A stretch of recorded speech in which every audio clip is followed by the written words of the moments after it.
there's smoke, and it's not the good stuff that you're smelling coming out of Portland. You know what I mean?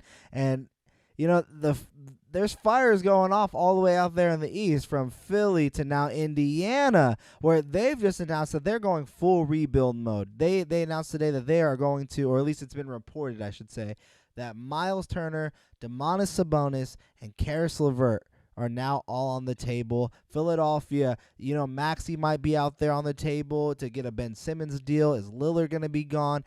I feel like there's going to be a lot more movements now that more teams are willing to separate themselves from, or defining themselves, I should say, as either a rebuild team or a playoff team. And I think these bottom echelon teams like the Kings or Minnesota that are still play in or bust, like you said, they're willing to try and take that type of home run move.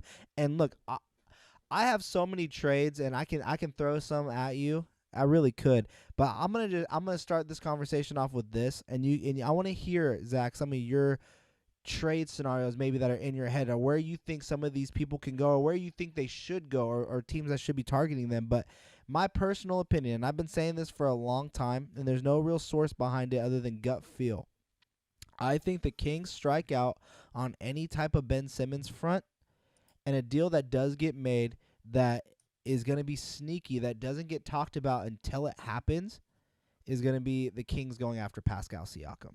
I think that is going to be the situation that happens. That I could be wrong. I would be ecstatic if the Kings went after a guy like Domantas Sabonis. Personally, I think that's the best player on the table that could really help them.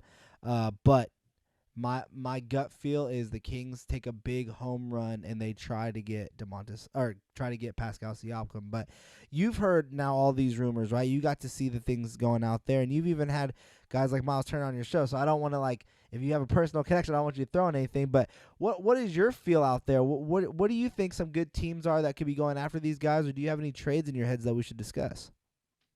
Yeah, I mean, I kind of agree with everything you just said there. So, the Kings, I mean, they're not a huge destination. That's the first thing you got to put in your mind, and you got to kind of narrow it down that way. I mean, luckily Ben Simmons isn't a guy that has the power to put a bunch of teams on his destination, on his radar. But like I said, this is like the perfect time when player wise that would be going to anywhere and everywhere. If the right fit, I mean, if the right role, and they're in California in general, so that helps. But Pascal Siakam, love that idea. That's probably my favorite, and I think there's a great chance that could happen. I do like Domantas Sabonis there. I like maybe Miles Turner, but I mean, Rashawn Holmes is, I mean, very close to I as valuable, you can say. I But agree. I don't know if they can play together. But I definitely love Miles Turner a lot more than him. But then Ben Simmons, I'm not ruling that out yet either. But it's just I don't know what's going on in the Kings front office is the hardest part. Like Ben Simmons, I think they're going to need to give up the most to get, and not saying that's worth it. But I do think Kings have offensive weapons. Okay, I think they got guys that can thrive offensively. It's just they need to go for the most upside possible. I don't care what position and where, when they're looking at trades. And then second, defense. If you can find defense out there, that's another way to make a mark when you don't have the most talent, and that grind out more victories and guys that play smart. All those guys we mentioned are those type of players outside of Sabonis on defense. I mean, he's definitely an average to slightly plus, but he's not like Siakam or Ben Simmons by any means. So with that said, it's like, who do you want to keep? Who do you want to build your team around? I think with a Siakam deal, with a Sabonis deal, you might be able to give up more picks there. I think in a Toronto deal, you might need to give up a better player than you would for like a Sabonis. I think if Indiana's doing it right, they would be fine with. I value Sabonis at about 3 firsts, roughly there, and then cap filler. And then Ben Simmons, on the other hand, you'd have to literally talk De'Aaron Fox, and I personally think it's worth it. I've I've wanted been this. I I've think been I've been on that trend. I've never fully committed to the De'Aaron Fox for Ben Simmons. I've just consistently said, if I am this Kings front office, I am considering doing this deal. It is something you have to consider, because if you do De'Aaron Fox, Marvin Bagley, can you not hear me?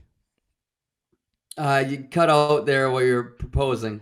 Okay, Uh, Came out clear at the end. what I was saying is I believe that the Kings should really consider doing a De'Aaron Fox trade. I've never committed to saying that it is the trade that should happen, but I do believe that it's a trade that they should consider. And if you do De'Aaron Fox, Marvin Bagley, a first round pick, and you get Ben Simmons and another player, maybe a Cork Maz. I don't feel like that's the worst deal, because then you get another floor spacer in Cork Maz. You have Tyrese Halliburton. You have Davion Mitchell. And the biggest piece to me that I believe needs to fit there, whether it's Davion Mitchell at the 2, is Buddy Hield. I think if you're going to acquire a guy like Ben Simmons, you're going to want as much shooting as possible around him. And Buddy Hield is the Kings' only real shooter. However, the guy Leo, our host here at Cowbell Kingdom, he always says this, and it's something I do consider whenever doing a De'Aaron Fox Ben Simmons trade, is I understand that De'Aaron Fox is a primary scorer. I get that. I fully understand it. I fully see why he is a primary scorer. Oh no. It looks like Zach got kicked.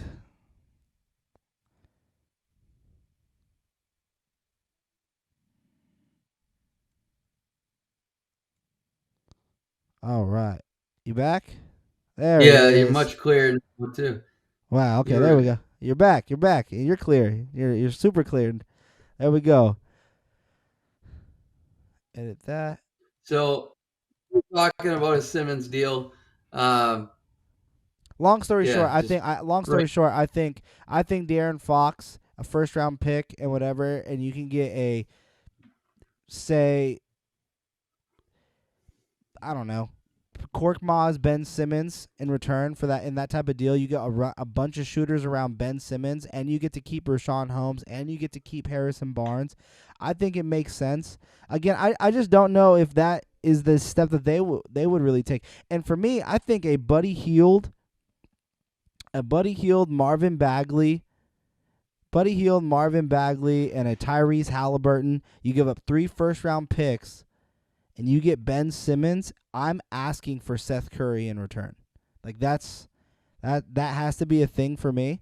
And I was having a conversation with a friend today, and I was asked, and I think it's a good question. What's the biggest difference between Buddy Hield and Seth Curry?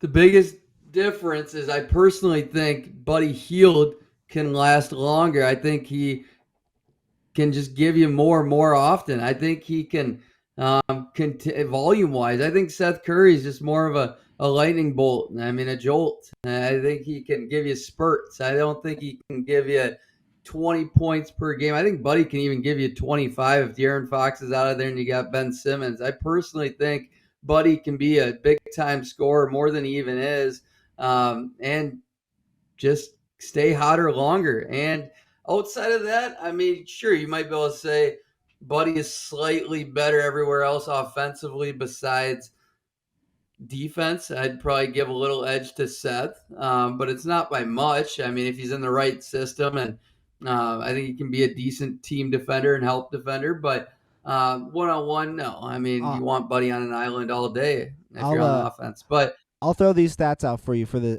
because I thought this was a good argument. Is Buddy Hield shoots 38.8% from the field. Seth Curry shoots 50% from the field.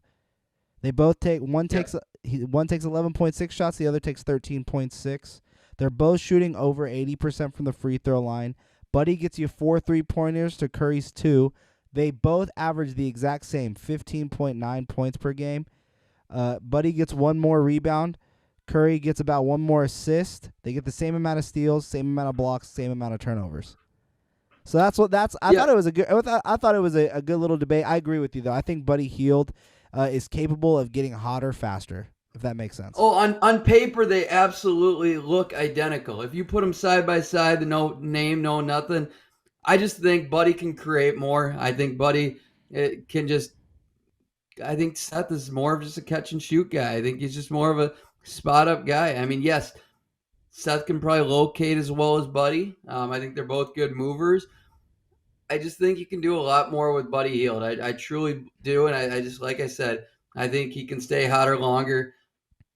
I also think a part of that's just who Buddy's playing with right now. I Yep. like Seth looks so much better than Buddy's looks. I truly think it's not Buddy Hield, it's everyone else around him. He's an environment guy.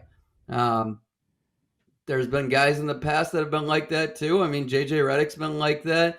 Um, trying to think of others, but there's so many other guys that are all about who they're playing with and what type of looks they're getting. For sure. For sure.